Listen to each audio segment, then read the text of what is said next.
So when we got views from the local community about what some of the barriers were to taking action, it was really clear that it's not that they don't care, they care really deeply and want to protect children, but there's some very real barriers when you're living in a community and very close to people, and it can feel a lot easier as a professional with that bit of distance to take action.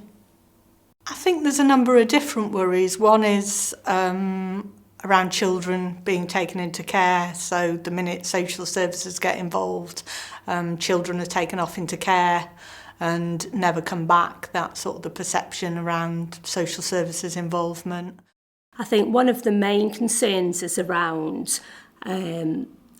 the community being afraid of any repercussions. So if they report their concerns, there's always been some worries around what does that mean for me, what does that mean for my family.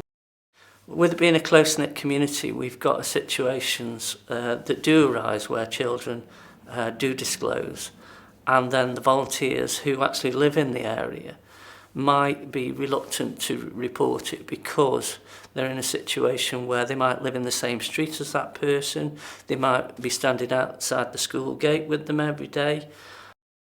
I think perhaps one of the barriers is that people just don't want to get involved. I don't want anything to do with it. It's nothing to do with me. I haven't seen it. I'm pretending I haven't seen it. I don't want anything to do with it. I'm not getting involved in that. I might be wrong, and then I'll be considered a grass.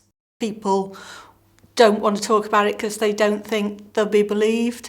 And I think that's one of the good things of having the involvement of community groups, that they can build up that trust. They're not talking to a stranger, but they know it is somewhere they can come, that someone will listen, will help them decide the best course of action to deal with things as well.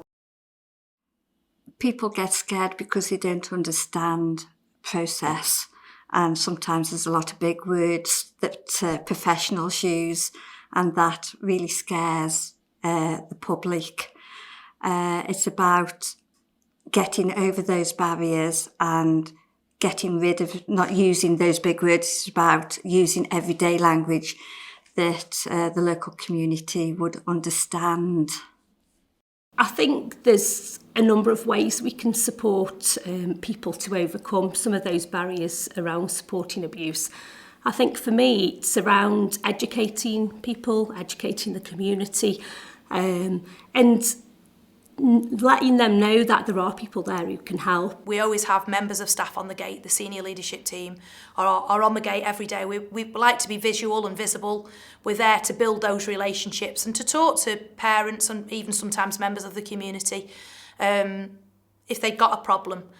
People are always worried about confidentiality and whether they share information, whether their name will be passed on to people.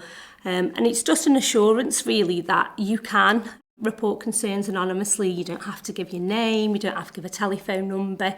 If you think it's trivial, if you think it's small, that may just be that bit of information that's needed to put together pieces for a bigger picture to keep children safe. I guess my plea would be, think of the child at the centre of that. Sometimes, no matter how difficult it is, try and remind yourself that this is a child, and if they are experiencing abuse, we have to take those difficult actions sometimes.